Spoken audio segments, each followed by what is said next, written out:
إن الحمد لله رب العالمين حمدا كثيرا طيبا مباركا فيه.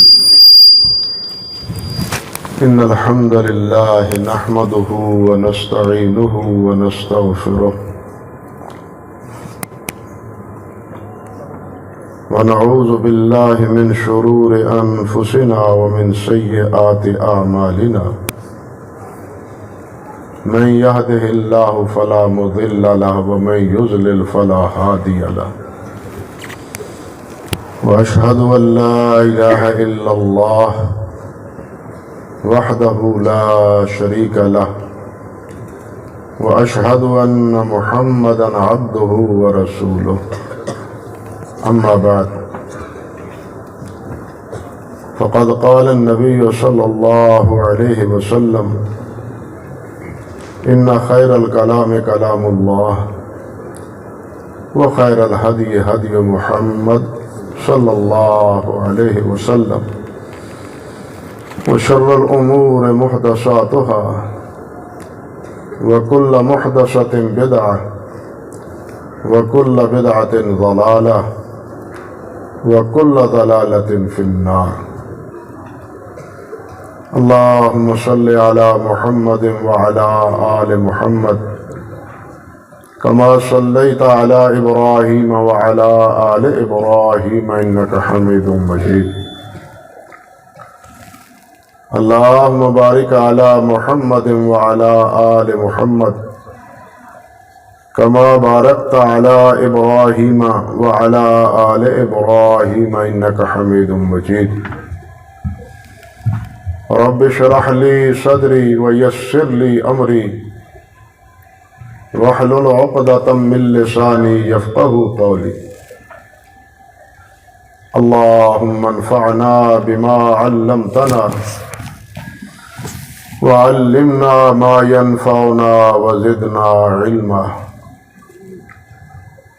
اللهم إنا نعوذ بك من علم لا ينفع ومن قلب لا يخشع ومن نفس لا تشبع ومن عين لا تدمع ومن دعوات لا يستجاب لها. محترم معزز علماء کرام، بزرگان محترم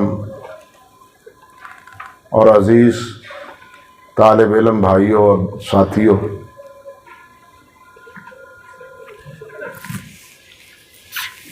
اللہ سبحانہ و تعالی کا شکر ہے کہ اللہ رب العزت نے ہمیں اپنے حبیب سید کائنات حضرت محمد رسول اللہ صلی اللہ علیہ وسلم کا امتی بنایا ہے، اور ایمان کی دولت سے اللہ رب العزت نے ہمیں نوازا ہے۔ یہ اللہ رب العزت کا بہت بڑا انعام اور احسان ہے ہمارے اوپر۔ اللہ چاہتے تو کسی اور نبی کی امت میں ہمیں پیدا کر دیتے، لیکن ہمارے حصے میں نبی کریم حضرت محمد رسول اللہ صلی اللہ علیہ وسلم۔ خدا حضرت صلی اللہ علیہ وسلم نے بھی فرمایا ہے کہ میں تمہارے لیے آیا ہوں اور تم میرے لیے آئے ہو۔ یہ اللہ رب العزت کی عطا ہے اور اللہ رب العزت کی عنایت۔ ہم امت ہیں اور امت کے فضائل قرآن مجید میں بھی ہیں، احادیث مبارکہ میں بھی ہیں، لیکن اس امت میں سب سے اول وہلہ میں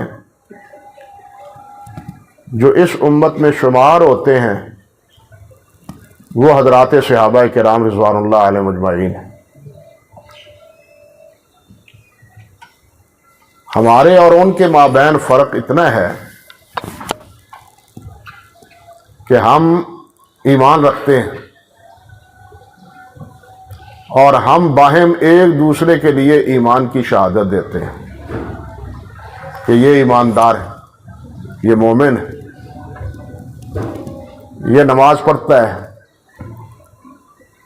اسلام کے ساتھ وابستہ ہے۔ یہ ہماری ایک دوسرے کے بارے میں یہ شہادت ہے اور گواہی۔ اللہ ذوالجلال والاکرام نے اس امت کو امت وسطیٰ قرار دیا ہے، اور امام بخاری رحمۃ اللہ علیہ نے ذکر کیا ہے کہ وسطیٰ سے مراد عدل، عادل امت۔ لیکن یہ عدالت جو لفظ ہم بولتے ہیں، اب ہمارے اندر ایمان تو ہے، لیکن اگر ہم دیکھیں کہ کیا عدالت میں جو شرائط اور جو قیود لازمی اور ضروری قرار دیے گئے ہیں کہ وہ فاسق نہ ہو، کبیرہ گناہ کا مرتکب نہ ہو، صغائر پر اصرار کرنے والا نہ ہو، صغیرہ گناہ پر اصرار کرنے والا نہ ہو، وہ عادل۔ عدالت کی تعریف علماء یہ کرتے ہیں کہ کبیرہ گناہ سے بچنے والا ہو اور صغیرہ پر وہ اصرار نہ کرے۔ انسان سے گناہ ہو جاتا ہے، غلطی ہو جاتی، لیکن انسان جو مسلمان مومن ہے اس کے لیے ضروری ہے کہ وہ فی الفور اللہ رب العزت کی طرف رجوع کرے اور اپنے اس گناہ کی معافی اللہ سے مانگ لے تاکہ اس کا پلہ صاف ہو جائے۔ اللہ اکبر کبیرہ۔ مگر حضرات صحابہ کرام رضوان اللہ علیہ مجمعین وہ ہیں کہ جن کے ایمان کی گواہی خود اللہ رب العزت نے دی۔ فرق یہ ہے ہم میں اور ان میں۔ کہنے کو مومن ہم بھی ہیں، کہنے کو عدالت مسلمانوں میں اب بھی ہے، لیکن حضرات صحابہ کرام رضوان اللہ علیہ مجمعین کی ایمان کی گواہی وہ انسانوں نے نہیں دی، اللہ رب العرش العظیم نے دی۔ اور اللہ رب العزت نے ہی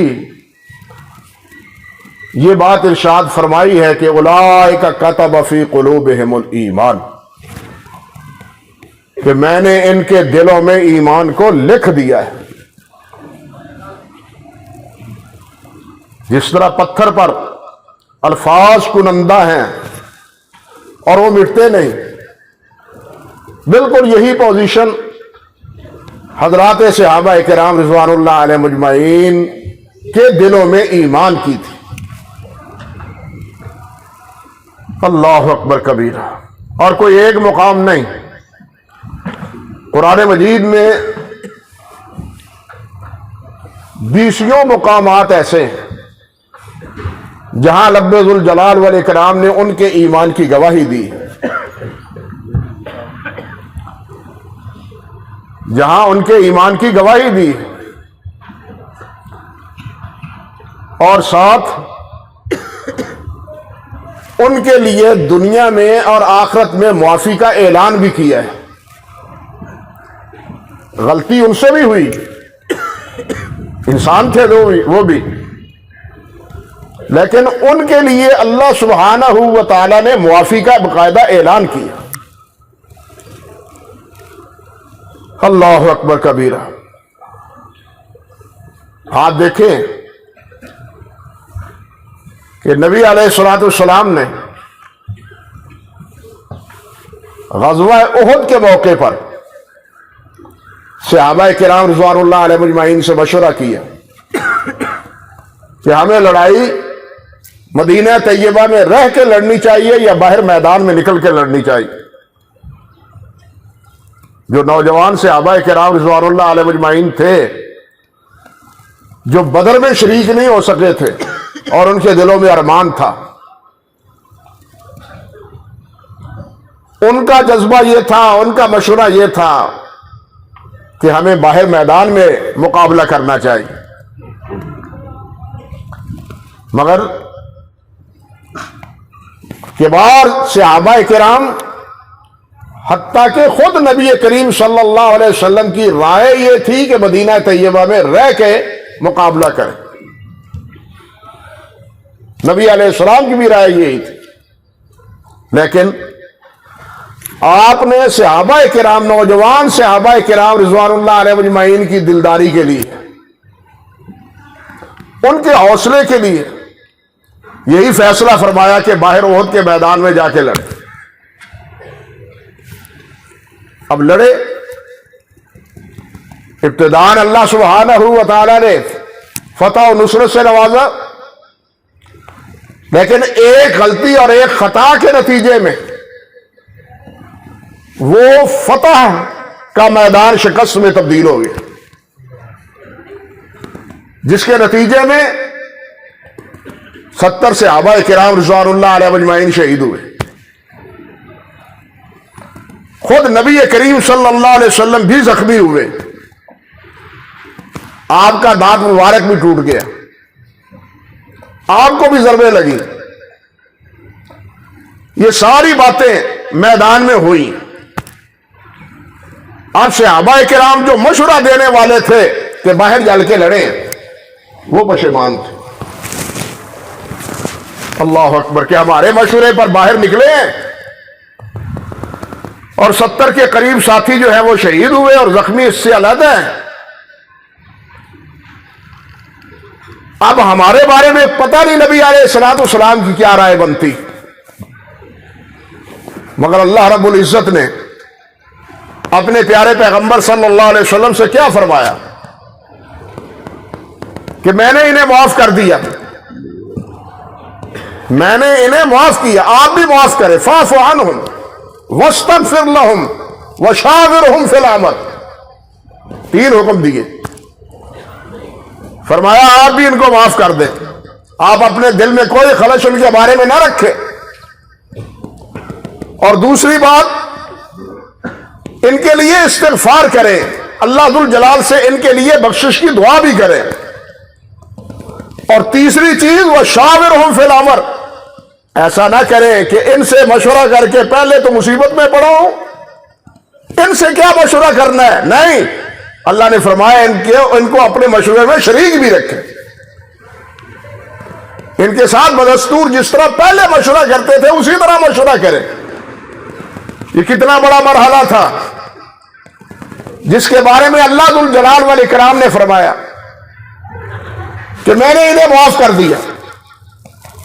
حتیٰ کہ آپ یہ بھی دیکھیں کہ غزوہ بدر کے موقع پر نبی علیہ الصلوۃ والسلام کی رائے کچھ اور تھی، اور کچھ صحابہ کرام رضوان اللہ علیہ اجمعین کی رائے آپ سے مختلف بھی تھی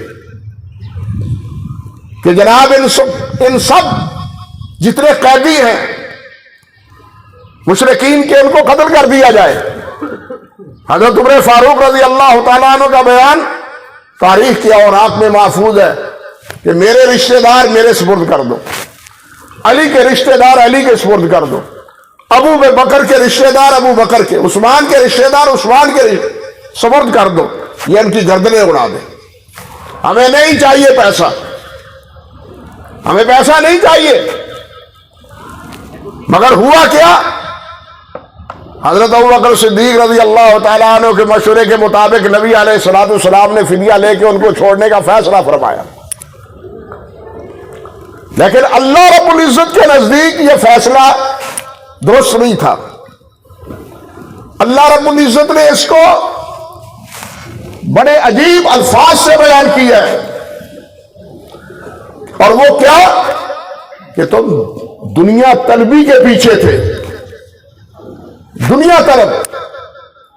حالانکہ دنیا کی طلب یہاں نہ تھی، لیکن اللہ رب العزت نے یہی فرمایا، اور ساتھ یہ بھی فرما دیا کہ اگر پہلے سے اللہ رب العزت کا فیصلہ نہ ہوا ہوتا تو پھر اس پر سزا بھی ہوتی. اللہ کا پہلے سے فیصلہ تھا کہ ایسا ہوگا، اور میں نے اس کو معاف کر دیا، پہلے سے لکھ دیا. یعنی اس واقعے میں جو خطا ہوئی، اللہ فرماتے ہیں میں نے پہلے سے لکھ دیا ام الکتاب میں کہ ان کو میں نے معاف کر دی، یہاں بھی معاف کیا۔ مصطح سے کون غلطی ہوئی، کیا غلطی ہوئی تھی؟ سورۃ نور پڑھ کے دیکھیں، حضرت ابوبکر صدیق اور حضرت عائشہ کے گھرانے کے بارے میں حضرت مصطح نے کس کا ساتھ دیا تھا، لیکن اللہ سبحانہ و تعالی نے اور ابوبکر صدیق نے کیا کردار ادا کیا تھا؟ صرف اشارہ مطلوب ہے۔ اللہ سبحانہ و تعالی نے قرآن نازل کیا اور ابو بکر کو مخاطب کر کے کہا کہ مصطح کو اور اس کے ساتھیوں کو معاف کر دو، اور جس طرح پہلے ان کا روزینہ تھا اسی طرح جاری کر دو۔ یہ کیفیت اللہ ذوالجلال والاکرام کے اسی نوعیت کے فیصلے حضرات صحابہ کرام رضوان اللہ علیہ اجمعین کے بارے میں قرآن مجید میں اور بھی ہیں جن کی تفصیل مطلوب نہیں۔ عرض کرنے کا مقصد یہ تھا کہ اللہ سبحانہ و تعالی نے فرمایا ہے کہ ان کے دلوں میں میں نے ایمان کو لکھ دیا، اور یہ بھی فرما دیا کہ ان سے جو غلطی اور جو خطا ہوئی ہے وہ بھی میں نے معاف کر دی۔ حتیٰ کہ اہل بدر کے بارے میں تو یہاں تک فرما دیا کہ اعملوا ما شئتم قد غفرت لکم، تم جو چاہو کرو میں نے تمہیں معاف کر دیا۔ اہل بدر کے بارے میں اعملوا ما شئتم قد غفرت لکم، یہاں علماء کرام تشریف فرمائے۔ ایک بات عرض کرنی چاہتا ہوں، حافظ ابن جوزی رحمۃ اللہ علیہ سے ایک بڑا تسامح ہوا ہے، بہت بڑا تسامح ہوا ہے حافظ ابن جوزی رحمۃ اللہ علیہ سے۔ انہوں نے ایک جگہ لکھا ہے، اب یہ کیے کتاب کا نام ذہن میں تھا لیکن نکل گیا، بڑھاپے کے آثار اب جیسے ہی ہے۔ سید الخاطر، سید الخاطر میں کہ اللہ ذوالجلال والاکرام کا یہ فرمانا یہ پہلے گناہوں کے بارے میں تھا، مستقبل کے بارے میں نہیں،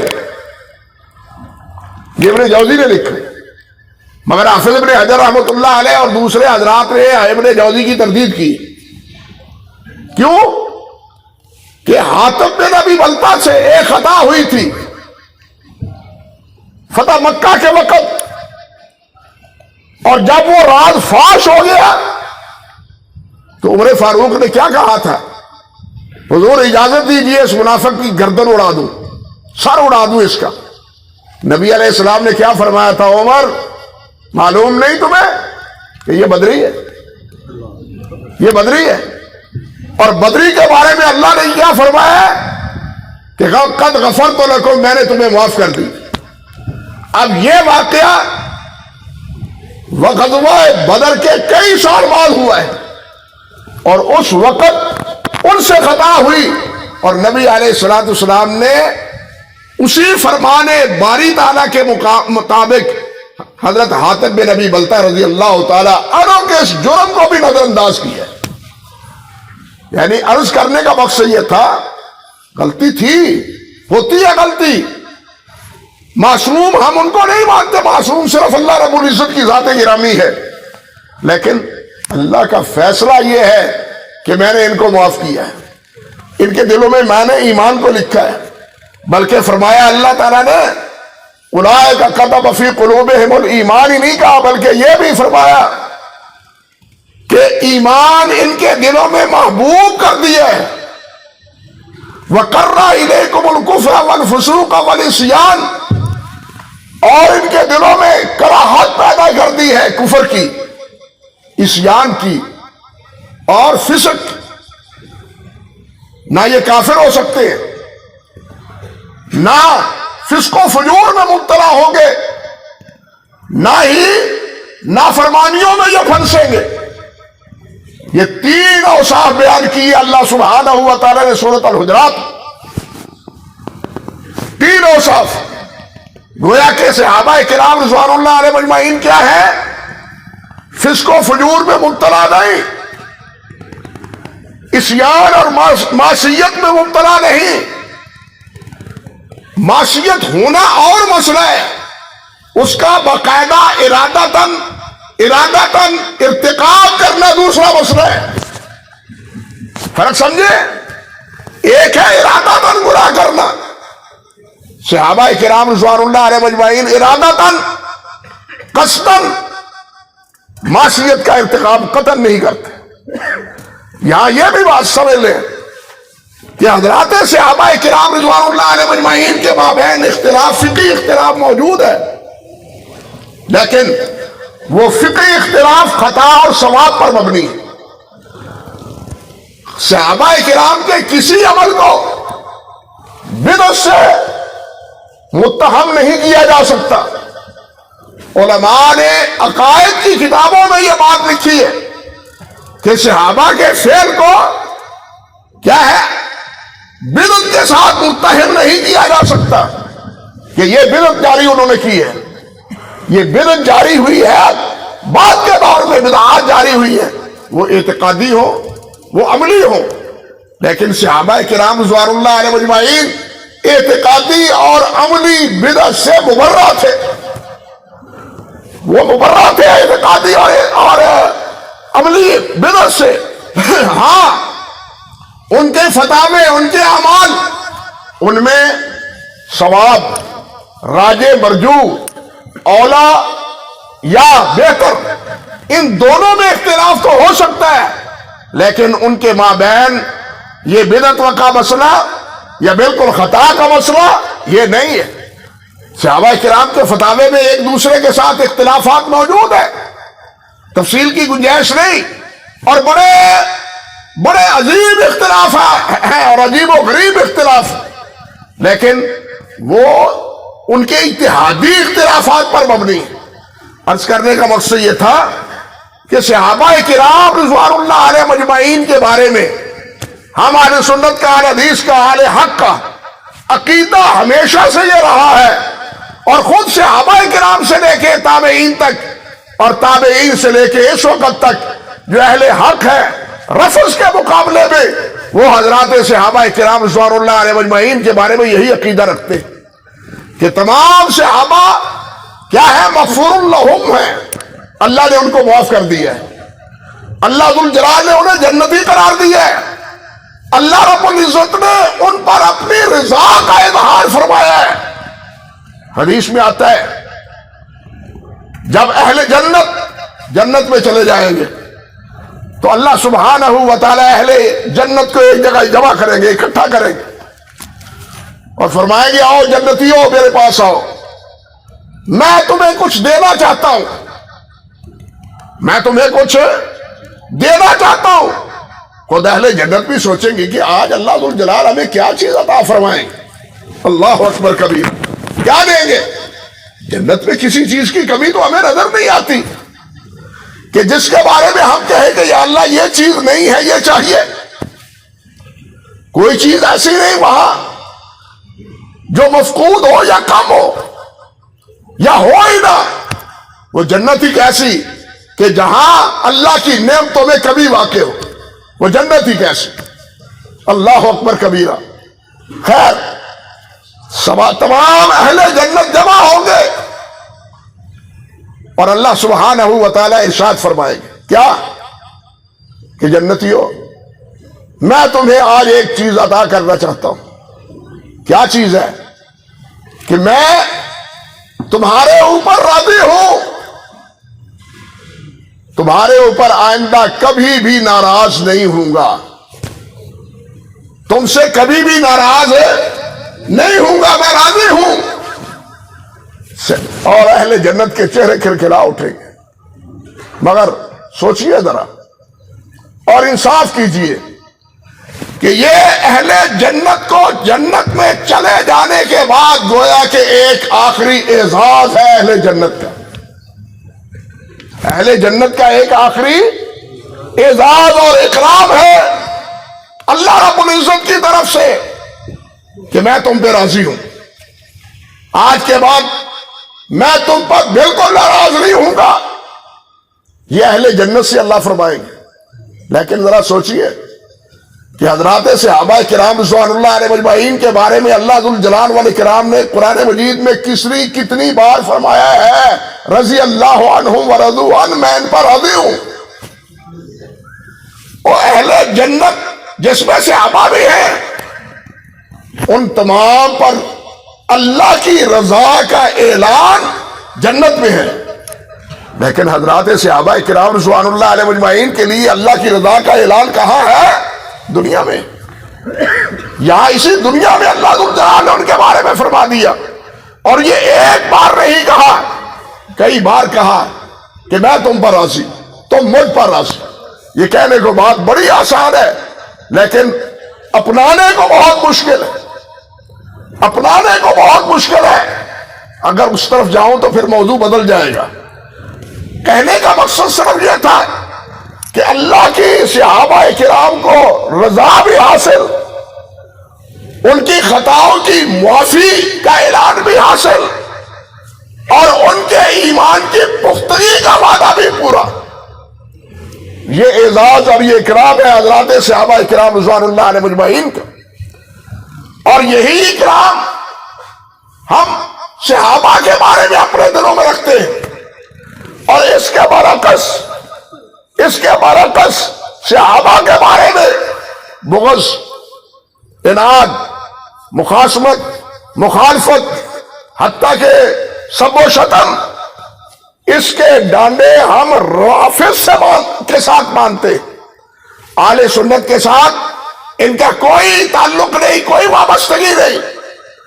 تمام بلا اتفاق تمام صحابہ کرام، فرق مراتب اپنی جگہ ہے، فرق مراتب صحابہ کرام میں اپنی جگہ ہے، لیکن اجمالی طور پر اللہ سبحانہ و تعالی کی یہ عطا اور اللہ ذو الجلال والاکرام کی یہ نوازشیں تمام حضرات صحابہ کرام رضوان اللہ علیہ مجمعین کو شامل ہے۔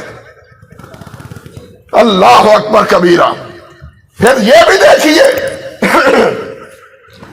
کہ نبی کریم صلی اللہ علیہ وسلم نے بہت سے صحابہ کرام کو اس دنیا میں ایک بار نہیں کئی بار نام لے لے کے جنتی قرار دیا،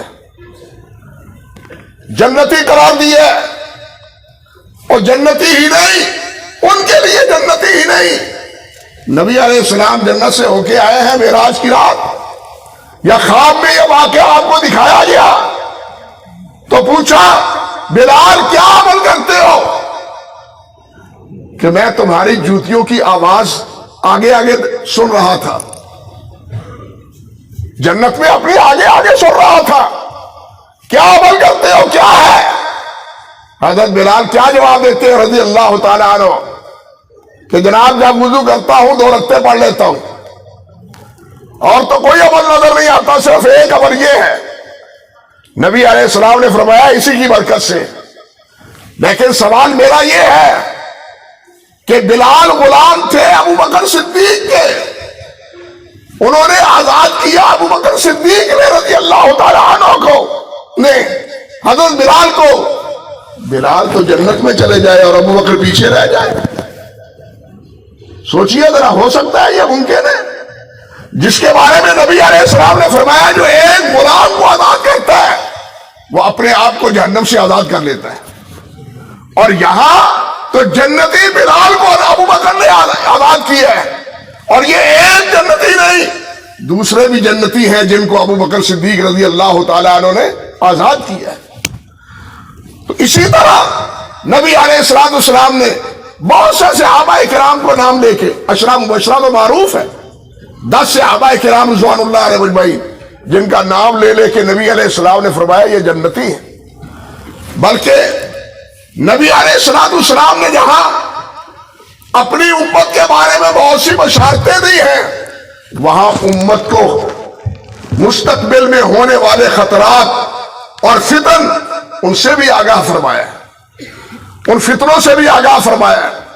آپ نے بتلایا کہ ابو بکر عمر شہید ہوں گے، آپ نے بتلایا ہے کہ عثمان شہید ہوں گے، آپ نے بتلایا ہے کہ علی شہید ہوں گے، آپ نے بتلایا ہے کہ حسین شہید ہوں گے رضی اللہ تعالیٰ عنہم اجمعین۔ یہ باتیں بتلائی ہے نبی علیہ السلام نے، خبر دی ہے، اور اسی طرح ہوا جس طرح نبی علیہ السلام فرماتے تھے، اسی طرح ہوا۔ ان کو شہادت کا مرتبہ دیا اللہ ذو الجلال والاکرام نے، اور اس کے بعد بھی آج تک کے ماحول کے بارے میں بھی نبی علیہ الصلوۃ والسلام کی پیشین گوئی ہیں، اخبار ہیں، واقعات ہیں، یہ ہوگا یہ ہوگا یہ ہوگا، اسی طرح ہوا، اور آئندہ بھی جتنے واقعات بتلائے ہیں وہ بھی ہوں گے انشاءاللہ۔ ہمارا ایمان ہے کہ نبی علیہ الصلوۃ والسلام نے جس طرح فرمایا ہے اسی طرح ہو کے رہے گا۔ جس طرح ماضی میں آپ کی تمام باتیں سچی ثابت ہوئی ہیں، آئندہ مستقبل میں کی ہوئی باتیں بھی اسی طرح سچی ثابت ہوں گی۔ یہ ہمارا ایمان ہے، اور دلائل پر مبنی ایمان ہے، صرف حسن ظن پر نہیں، امتی ہونے کے ناطے۔ کہنے کا مقصد یہ تھا کہ انہی پیشین گوئیوں میں نبی علیہ الصلوۃ والسلام نے حضرت عثمان غنی رضی اللہ تعالی عنہ کے بارے میں فرمایا تھا۔ حضرت عبداللہ بن عمر فرماتے ہیں رضی اللہ تعالی عنہ کہ نبی علیہ الصلوۃ والسلام نے فتنوں کا ذکر کیا، اور فتنوں کے ذکر کرتے ہوئے آپ نے فرمایا یہ ساتھی جا رہا ہے، یہ فتنوں کے دلوں میں شہید ہوگا، اور ظلمن شہید ہوگا، مظلوم شہید ہوگا۔ عبداللہ بن عمر کہتے ہیں رضی اللہ تعالی عنہ، میں اٹھا اور اٹھ کے دیکھا تو وہ عثمان تھے رضی اللہ تعالی عنہ۔ کعب بن مرہ فرماتے ہیں، مسند احمد اور جامع ترمذی اور دوسری حدیث کی کتابوں میں کعب بن مرہ فرماتے ہیں رضی اللہ تعالی عنہ، ہم نبی علیہ الصلوۃ والسلام کے پاس بیٹھے تھے، اسی اثناء میں نبی علیہ الصلوۃ والسلام نے یہ بات ارشاد فرمائی، ساتھیوں فتنوں کا دور ہوگا، اور فتنوں کے دور میں یہ جانے والا، آگے سے ایک آدمی گزرا، یہ جانے والا جو ہے یہ شہید ہوگا، اس کا ساتھ دینا، اس کا ساتھ دینا۔ حضرت کعب کہتے ہیں میں اٹھا، اور وہ اپنا چہرہ اس طرح لپیٹے ہوئے جا رہے تھے، میں اٹھا اور حضرت عثمان رضی اللہ تعالیٰ عنہ کا چہرہ نبی علیہ الصلوۃ والسلام کی طرف کر کے میں نے کہا حضور آپ ان کے بارے میں کہہ رہے ہیں؟ نبی علیہ السلام نے فرمایا ہاں میں ان کے بارے میں کہہ رہا ہوں کہ فتنوں کے دور میں یہ حق پر ہوگا، اس کا ساتھ دینا۔ آپ بتلائیے کہ جب نبی علیہ الصلوۃ والسلام نے یہ باتیں ارشاد فرمائی ہیں حضرت عثمان غنی رضی اللہ تعالیٰ عنہ کے بارے میں، تو اب اگر کوئی انسان تاریخ کے غلط سلط حوالوں کی بنیاد پر یہ بات کہے کہ حضرت عثمان سے یہ بھی غلطی تھی، یہ بھی غلطی تھی، یہ بھی خطا ہوئی، اور یہ خطائیں ہی تھی، تو آپ بتلائیے ہمارا نبی علیہ السلام پر ایمان درست ہے یا ان اخبار پر ایمان درست ہے؟ ہم نے کس کو ترجیح دی ہے، اخبار کو، تاریخ کو، یا نبی علیہ السلام کے فرامین کو؟ جب نبی علیہ السلام فرماتے ہیں کہ فتنوں کے دنوں میں یہ حق پر ہوگا، اور تھے بھی حق پر، تاریخ نے ثابت کی ہے کہ حضرت عثمان غنی رضی اللہ تعالیٰ عنہ پر جتنے الزامات تھے، بلکہ حضرت علی رضی اللہ تعالیٰ عنہ نے معترضین کو جواب دے کے واپس بھجوا دیا تھا۔ حضرت علی نے جواب دیے تھے، ان کی تسلی تشفی کروائی تھی اور ان کو واپس بھجوا دیا تھا۔ لیکن آج تک جو نبی علیہ السلام نے فرمایا تھا کہ عثمان مظلوم ہوں گے، عثمان آج بھی مظلوم ہے، آج بھی مورخین کے ہاتھوں عثمان کیا ہے؟ مظلوم ہے رضی اللہ تعالی عنہ۔ اللہ اکبر۔ اور عثمان کے بارے میں جو کہنے والے کہتے ہیں، لیکن ایک بات یہ بھی رکھے ذہن میں، کہنے والے تو بہت رنگ آمیزی میں یہ بات کرتے ہیں، جی انہیں بقیع میں دفن نہیں کرنے دیا گیا۔ اللہ اکبر کبیرہ۔ وہ بقیع تو وقف کی جگہ تھی، عثمان تو دفن ہوئے ہیں اپنی ملکیت کی جگہ پر۔ بات سمجھے فرق کیا ہے؟ عثمان اپنی ملکیت کی جگہ پر دفن ہوئے ہیں، وقف کی جگہ پر نہیں دفن ہوئے۔ حضرت عثمان غنی رضی اللہ تعالیٰ، بات بنانے والوں نے بقیع کے بارے، اب تو بقیع میں وہ بھی شامل ہے۔ جس وقت بقیع سے وہ خارج تھی، اب تو وہ بھی بقیع میں کیا ہے؟ شامل ہے۔ کیوں بھائی؟ صفے اگر مسجد کی مسجد سے باہر ہو تو وہ نماز جماعت کے ساتھ تصور ہوگی یا نہیں؟ وہ نماز جماعت کی ہوگی یا نماز سے خارج ہوگی؟ نماز باجماعت ہوگی۔ اگر اس وقت بقیع سے باہر تھی، اب کیا ہے؟ وہ تو بقیع میں شامل ہے، بقیع کے ساتھ ہے۔ یہ کہنے والے بھی اپنے دل کی بھڑاس نکالتے ہیں کہ جناب حضرت عثمان کو کیا ہے، بقیع میں دفن نہیں ہونے دیا گیا، لیکن ان احمقوں کو اتنا علم نہیں ہے کہ وہ تو پھر بھی وقف کی جگہ تھی، اور یہ جگہ حضرت عثمان غنی رضی اللہ تعالیٰ عنہ کی اپنی تھی، گویا وہ اپنے ہی گھر میں، اپنے ہی زمین میں، اپنے ہی جگہ میں دفن ہوئے، رضی اللہ تعالیٰ عنہ اجمعین، رضی اللہ تعالیٰ عنہ ان جمیع صحابہ رضی اللہ تعالیٰ عنہ۔ اسی طرح باقی صحابہ کرام رضوان اللہ علیہ اجمعین کی بات ہے۔ حضرت معاویہ رضی اللہ تعالیٰ عنہ، حضرت عمرو بن عاص رضی اللہ تعالیٰ عنہ، حضرت عمرو بن عاص رضی اللہ تعالیٰ عنہ، حضرت ابو موسیٰ اشعری رضی اللہ تعالیٰ عنہ، جن کے بارے میں بعض حضرات بڑی علم ترانیاں کرتے ہیں، اور اس دور میں تو بعض حضرات اللہ ہمیں سمجھ عطا فرمائے، ہماری زبانوں کو عقل بھی اللہ دے اور زبانوں پر کنٹرول بھی بخشے، جو بے لگام ہو رہی ہے اس دور میں، اور بالخصوص حضرت معاویہ رضی اللہ تعالیٰ عنہ کے بارے میں ایسی حضرت سرائی کرتی ہے کہ پناہ با خدا۔ حالانکہ حضرت معاویہ رضی اللہ تعالیٰ عنہ کے بارے میں بالاتفاق مورخین کے نزدیک نبی علیہ السلام نے انہیں کاتب وحی بنایا تھا، کاتب وحی بنایا تھا، گویا وحی الہی کے امین سمجھا اللہ ذوالجلال کے پیارے پیغمبر نے حضرت معاویہ رضی اللہ تعالیٰ عنہ۔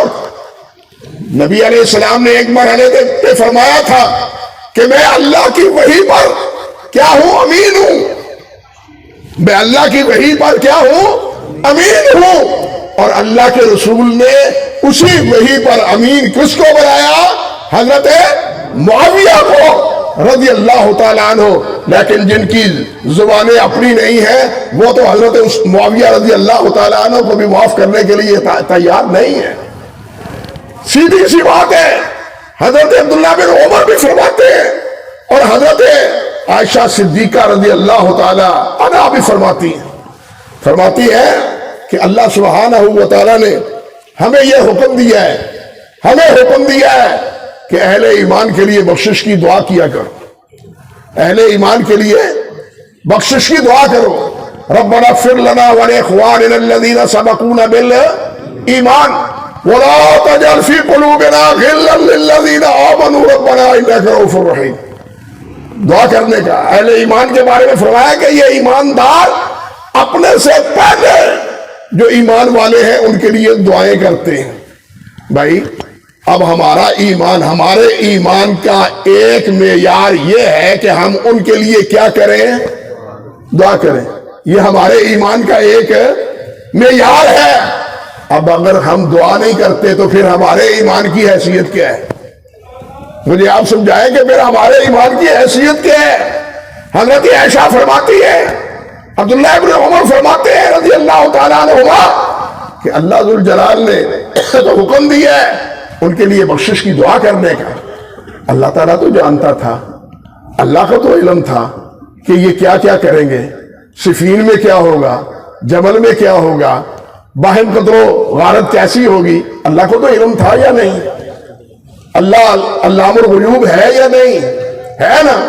لیکن اس کے باوجود یہ دونوں فرماتے ہیں کہ اللہ نے کہا ان کے لیے بخشش کی دعا کرو۔ ہمیں یہ تو نہیں کہا کہ جناب ان کے لیے کیا کہو، ان کے لیے بد دعائیں کرو، بد زبانی کرو، بد کلامی کرو، گالیاں دو، معاذ اللہ ثم استغفر اللہ، نہیں، بلکہ کہا ان کے لیے بخشش کی دعا کرو۔ اور نبی کریم صلی اللہ علیہ وسلم نے کیا فرمایا؟ اذا ذکر اصحابی فامسکوا، اذا ذکر اصحابی فامسکوا، جب میرے صحابہ کا ذکر آئے تو خاموش ہو جائے۔ جیسے آپ نے فرمایا اذا ذکر النجوم فامسکوا، جب ستاروں کی بات آئے تو خاموش ہو جاؤ۔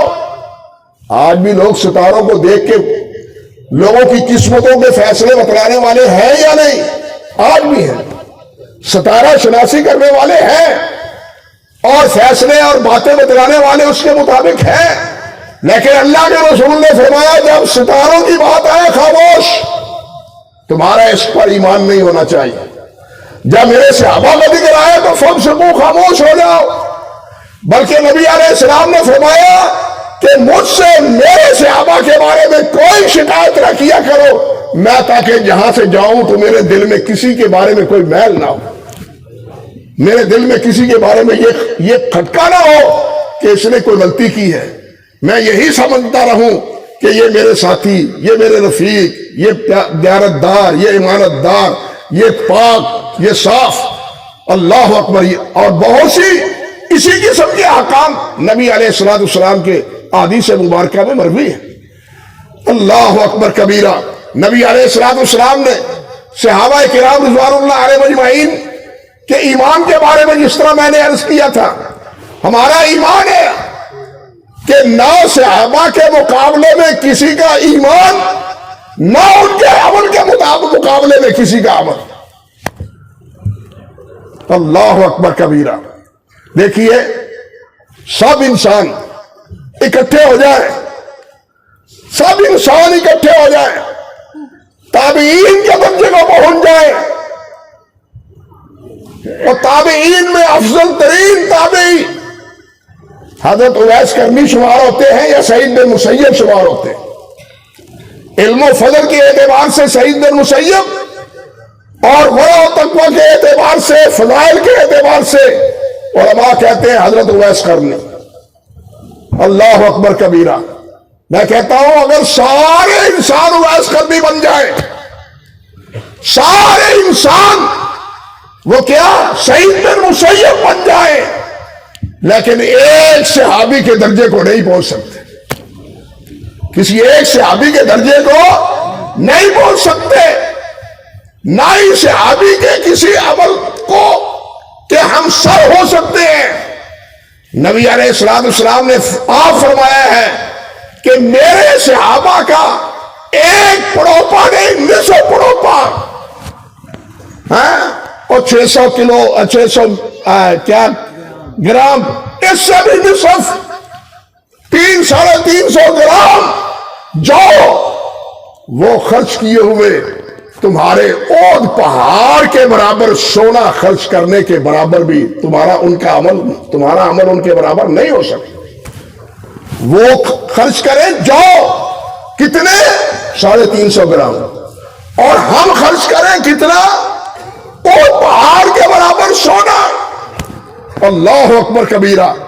بلکہ حافظ ابن حجر رحمۃ اللہ علیہ نے فتح الباری میں ذکر کیا ہے حافظ اسماعیلی کی روایت سے کہ ہر روز فی کل یوم، ہر روز اگر تم اود پہاڑ کے برابر بھی سونا خرچ کرو تو تب بھی تمہارا عمل وہ 350 گرام جو ان کے خرچ کیے ہوئے ان کے برابر نہیں ہو سکتے۔ بتلائیے ہمارے عمل کی کیا کیفیت ہے، ہمارے ایمان کی کیا کیفیت۔ ان کے ایمان کی شہادتیں اللہ اور اللہ کے رسول نے دی، ان کے عمل کے قلب کی صفائییں اللہ اور اللہ کے رسول نے دی۔